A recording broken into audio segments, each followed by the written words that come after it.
ओम शांति। आज 26 अप्रैल 2021 बाबा के महावाक्य है, मीठे बच्चे, देवता बनना है तो अमृत पियो और पिलाओ। अमृत पीने वाले ही श्रेष्ठाचारी बनते हैं। प्रश्न है, इस समय सतयुगी प्रजा किस आधार पर तैयार हो रही है? उत्तर है, जो इस ज्ञान से प्रभावित होते हैं। बहुत अच्छा कहते हैं, लेकिन पढ़ाई नहीं पढ़ते, मेहनत नहीं कर सकते, वह प्रजा बन जाते हैं। प्रभावित होना माना प्रजा बनना। सूर्यवंशी राजा रानी बनने के लिए तो मेहनत चाहिए, पढ़ाई पर पूरा अटेंशन हो, याद करते और कराते रहे तो उच्च पद मिल सकता है। गीत है, तूने रात गवाई सोए के, दिवस गवाया खाए के, हीरा जन्म अमोल था, कौड़ी बदले जाए, तूने रात गवाई सोए के। ओम शांति। बच्चों ने गीत सुना कि हमारा जीवन हीरे जैसा था, अब कौड़ी जैसा हो पड़ा है। यह तो कॉमन बात है, छोटा बच्चा भी समझ सकता है। बाबा बहुत सहज रीति से समझाते हैं, जो कोई छोटा बच्चा भी समझ सके। सत्यनारायण की कथा सुनाते हैं तो छोटे छोटे बच्चे भी बैठ जाते हैं, परंतु वह सत्संगों आदि में जो सुनाते हैं वह सब है कथाएं। कथा कोई ज्ञान नहीं, बनी बनाई कहानियां है। गीता की कहानी, रामायण की कहानी, भिन्न भिन्न शास्त्र है जिनकी कहानियां बैठ सुनाते हैं, वह सब है कथाएं। कहानियों से कोई फायदा होता है क्या? यह है सत्यनारायण की अर्थात नर से नारायण बनने की सच्ची कहानी। यह सुनने से तुम नर से नारायण बन जाएंगे। यह अमर कथा भी हुई। तुम निमंत्रण देते हो कि आओ अमर कथा तुमको सुनाई, तो तुम अमर लोक में चले जाएंगे, तो भी कोई नहीं समझते हैं। शास्त्रों की कहानी सुनते आते हैं, मिलता कुछ भी नहीं।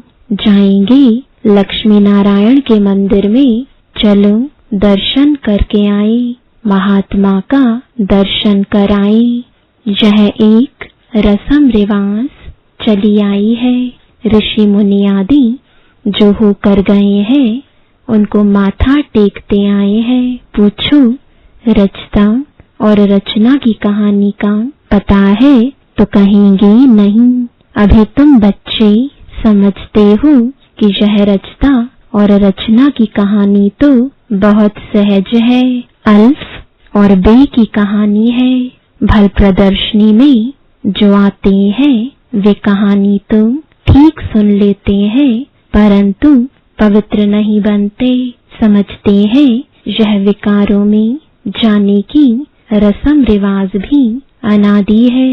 मंदिर में देवताओं के आगे जाकर गाते हैं आप संपूर्ण निर्विकारी हो, फिर बाहर आकर कहते हैं विकार में जाना तो अनादि है। इस बगैर दुनिया कैसे चलेगी? लक्ष्मी नारायण आदि को भी तो बच्चे थे ना। ऐसे कह देते हैं तो ऐसों को क्या कहे?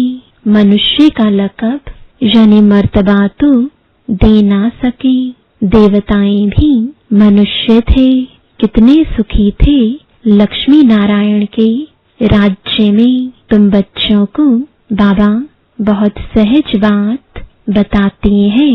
बरोबर यहाँ भारत में ही स्वर्ग था, लक्ष्मी नारायण का राज्य था, चित्र भी है। यह तो सब मानेंगे कि सतयुग में उन्हों का राज्य था, वहाँ कोई दुखी नहीं था, संपूर्ण निर्विकारी थे। उन्हों के मंदिर भी बड़े बड़े बने हुए थे।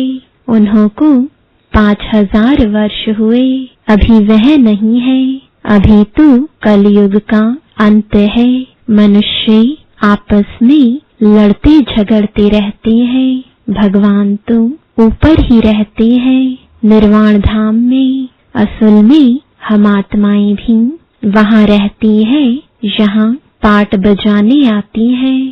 पहले हम लक्ष्मी नारायण के राज्य में थे, वहाँ बहुत सुख आनंद था। फिर हमको 84 जन्म लेने पड़े। गाया भी जाता है 84 का चक्र। हमने सूर्यवंशी में 1250 वर्ष राज्य किया। वहाँ अथाह सुख था, संपूर्ण निर्विकारी थे, हीरे जवाहरात के महल थे। हमने राज्य किया, फिर 84 जन्मों में आना पड़े। यह वर्ल्ड की हिस्ट्री ज्योग्राफी का चक्र फिरता रहता है। आधा कल्प सुख था, राम राज्य में थे। फिर मनुष्यों की वृद्धि होती गई। सतयुग में 9 लाख थे। सतयुग अंत में वृद्धि होकर 9 लाख से 2 करोड़ हो गए। फिर 12 जन्म त्रेता में बहुत सुख चैन में थे, एक ही धर्म था। फिर क्या हुआ? फिर रावण राज्य शुरू हुआ। राम राज्य और रावण राज्य देखो, बहुत सहज रीति से समझाता हूँ। छोटे छोटे बच्चों को भी ऐसे बताना चाहिए। और क्या हुआ? बड़े बड़े सोने हीरे जवाहरातों के महल अर्थक्वेक में अंदर चले गए। भारतवासियों के विकारी बनने से ही अर्थक्वेक हुई। फिर रावण राज्य शुरू हुआ। पवित्र से अपवित्र हो गए। कहते भी हैं सोने की लंका अंदर चली गई। कुछ तो बचा होगा ना, जिससे फिर मंदिर आदि बनाए होंगे। भक्ति मार्ग शुरू हुआ, मनुष्य विकारी होने लगे। फिर रावण राज्य चला तो आयु भी कम हो गई। हम निर्विकारी योगी से विकारी भोगी बन गए। यथा राजा रानी तथा प्रजा सब विकारी बन गए। यह कहानी कितनी सहज है। छोटी छोटी बच्चियां भी यह कहानी सुनाए तो बड़े बड़े आदमियों का मुंह नीचा हो जाए। अभी बाप बैठ सुनाते हैं, वही ज्ञान का सागर पतित पावन है। अच्छा, द्वापर में भोगी पतित बन गए, फिर और धर्म भी शुरू होते गए। अमृत का जो नशा था वह खलास हो गया। लड़ाई झगड़े होने लगे।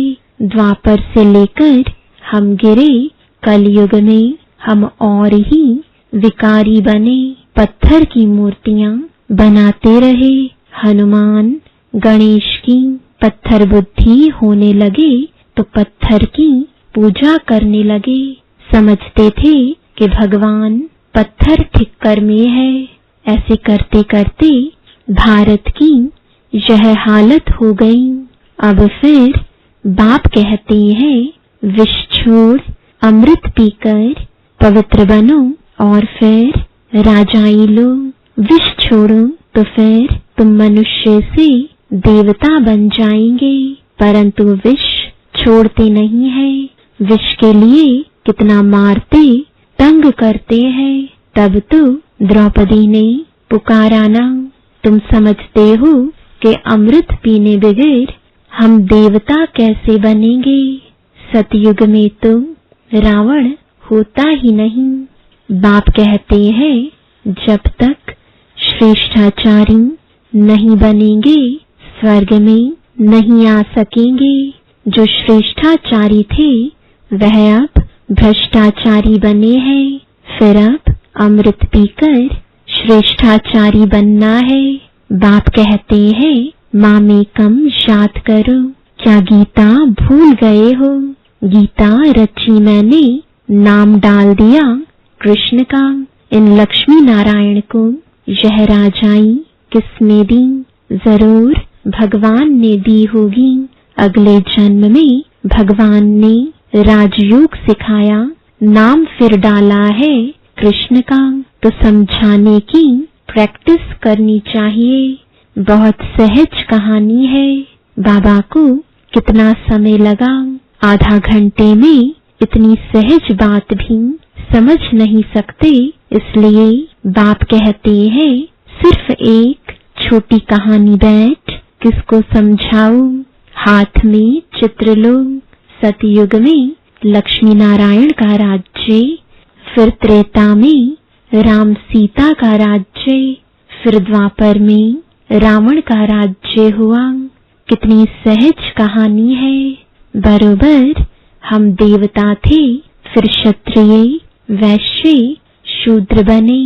अभी अपने को देवता न समझने कारण हिंदू कह देते हैं। धर्म श्रेष्ठ कर्म श्रेष्ठ से धर्म भ्रष्ट कर्म भ्रष्ट बन पड़े हैं। ऐसी छोटी छोटी बच्चियां बैठ भाषण करें तो सारी सभा में हेयर हेयर हो जाए।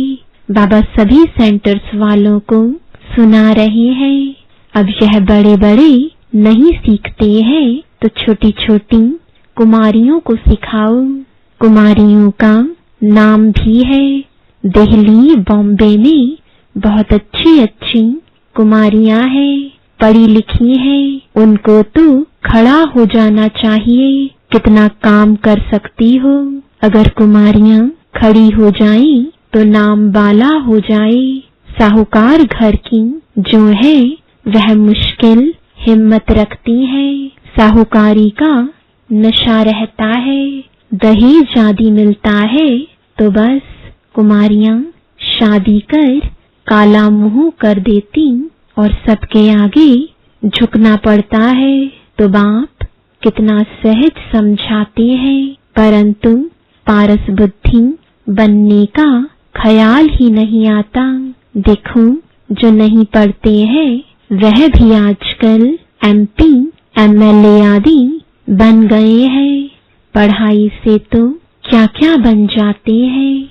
यह पढ़ाई तो बहुत सहज है, औरों को भी जाकर सिखाना चाहिए, परंतु श्रीमत पर नहीं चलते तो पढ़ते भी नहीं है। बहुत अच्छी अच्छी कुमारियां हैं, परंतु अपना ही नशा चढ़ा हुआ है। थोड़ा काम किया तो समझती हैं हमने बहुत काम किया है, अभी तो बहुत काम करना है। आजकल फैशन में ही कुमारियां रहती हैं, वहां तो नेचुरल श्रृंगार रहता है। यहाँ तो कितना आर्टिफिशियल श्रृंगार करते हैं। सिर्फ बाल बनाने में ही कितने पैसे देते हैं। यह है माया का पंप। फॉल ऑफ माया रावण राज्य, फिर राइज ऑफ राम राज्य। अब राम राज्य स्थापन होता है, परंतु तुम मेहनत तो करो ना। तुम क्या बनेंगे? अगर पढ़ेंगे नहीं तो वहां जाकर पाई पैसे की प्रजा बनेंगे। आजकल के बड़े बड़े आदमी वहां की सब प्रजा में आ जाएंगे। साहूकार लोग सिर्फ अच्छा अच्छा कहे अपने धंधे में लग जाते हैं, बहुत अच्छा प्रभावित होते हैं। फिर क्या आखिरीन क्या होगा? वहां जाकर प्रजा बनेंगे। प्रभावित माना प्रजा। जो मेहनत करते हैं वह राम राज्य में आ जाएंगे। समझानी तो बहुत सहज है। इस कहानी के नशे में कोई रहे तो बेड़ा पार हो जाए। हम शांति धाम में जाएंगे, फिर सुख धाम में आएंगे। बस याद करते कराते रहना है, तभी ऊंच पद पाएंगे। अटेंशन पढ़ाई पर देना है। चित्र हाथ में हो। जैसे बाबा जब लक्ष्मी नारायण की पूजा करते थे तो चित्र जेब में पड़ा रहता था। चित्र छोटे भी हैं, लॉकेट में भी हैं। उन पर समझाना है। यह है बाबा, उन द्वारा वर्षा मिल रहा है। अब पवित्र बनो, बाप को याद करो। कितनी नॉलेज है इन मेडल्स यानी बैज में, इनमें सारा ज्ञान है। इन पर समझाना बहुत सहज है। सेकंड में बाप से स्वर्ग के जीवन मुक्ति का वर्षा कोई भी समझाए तो जीवन मुक्ति पद का अधिकारी बन जाए। बाकी पढ़ाई अनुसार ऊंच पद पाएंगे। स्वर्ग में तो आएंगे ना, पिछाड़ी में आएंगे तो सही ना। वृद्धि तो होनी है। देवी देवता धर्म ऊंच है, वह भी तो बनेंगे ना। प्रजा तो लाखों बनेगी।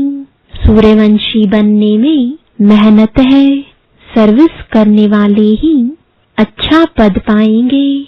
उनका नाम भी बाला है, कुमार का है, जनक है। अच्छा सेंटर संभाल रही है, कोई खिटपिट नहीं है। बाप कहते हैं see no evil talk no evil, फिर भी ऐसी ऐसी बातें करते रहते हैं। ऐसे ऐसे क्या जाकर बनेंगे। इतनी सहज सर्विस भी नहीं करते हैं। छोटी छोटी बच्चियां भी यह समझा सकती हैं, सुना सकती हैं। बंदर सेना भी मशहूर है। सीताएं जो रावण की जेल में फंसी हुई हैं, उन्हों को छुड़ाना है। कथाएं तो क्या क्या बना दी हैं। ऐसे ऐसे कोई भाषण करे, बाकी सिर्फ कहते हैं फलाना बहुत प्रभावित हुआ। पूछो तुम क्या बनना चाहते हो। सिर्फ दूसरों को कहेंगे इनका ज्ञान बहुत अच्छा है, खुद समझते कुछ भी नहीं, इससे क्या फायदा। अच्छा, मीठे मीठे सिकिलदे बच्चों प्रति माता पिता बाप दादा का याद प्यार और गुड मॉर्निंग। रूहानी बाप की रूहानी बच्चों को नमस्ते। रूहानी बच्चों की रूहानी बाप दादा को गुड मॉर्निंग और नमस्ते। धारणा के लिए मुख्य सार है। पहला, पारस बुद्धि बनने के लिए पढ़ाई पर पूरा पूरा ध्यान देना है। श्रीमत पर पढ़ना और पढ़ाना है। हद की साहूकारी का नशा, फैशन आदि छोड़ इस बेहद सेवा में लग जाना है। दूसरा, hear no evil see no evil, कोई भी व्यर्थ बातें नहीं करनी है। किसी पर प्रभावित नहीं होना है। सबको सत्यनारायण की छोटी सी कहानी सुनानी है। वरदान है नॉलेज की लाइट माइट द्वारा अपने लक को जगाने वाले सदा सफलता मूर्त भव। जो बच्चे नॉलेज की लाइट और माइट से आदि मध्य अंत को जानकर पुरुषार्थ करते हैं, उन्हें सफलता अवश्य प्राप्त होती है। सफलता प्राप्त होना भी लक की निशानी है। नॉलेजफुल बनना ही लक को जगाने का साधन है। नॉलेज सिर्फ रचयिता और रचना की नहीं, लेकिन नॉलेजफुल अर्थात हर संकल्प, हर शब्द और हर कर्म में ज्ञान स्वरूप हो, तब सफलता मूर्त बनेंगे। अगर पुरुषार्थ सही होते भी सफलता नहीं दिखाई देती है, तो यही समझना चाहिए कि यह असफलता नहीं, परिपक्वता का साधन है। स्लोगन है, न्यारे बनकर कर्मेंद्रियों से कर्म कराओ तो कर्मातीत स्थिति का अनुभव सहज कर सकेंगे।